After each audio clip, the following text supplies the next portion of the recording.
Dugang nga 9,000 ka hektariya sang Humayan, makabenipisyo sa pagtukod sang Halao River Multipurpose Project Stage 2. Inigitutukan ni Daryl Marie Sarmiento.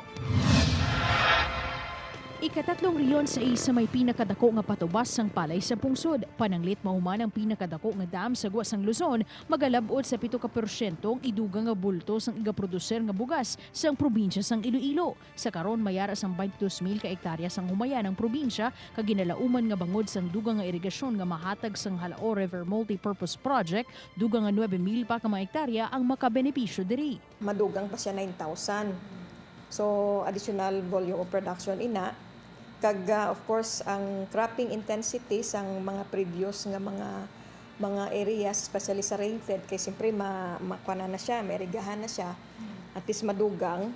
So the National Irrigation Administration has estimated nga mag-increase by about 1.4 metric tons per hectare.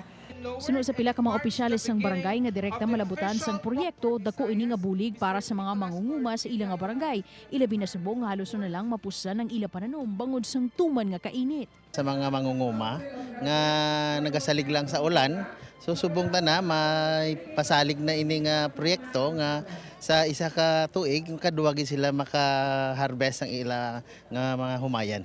May banway ka direct kay way tubig. At kung matapos ang irrigation, mampuli ang tanan makabenepisyo sa tanan nga nagapanguma man di kundi makakuha kami sang tubig, hindi kami agutom.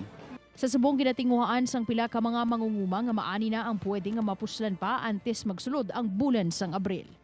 Upod kay Hans Desierto, Daryl Marie Sarmiento, One Western Visayas.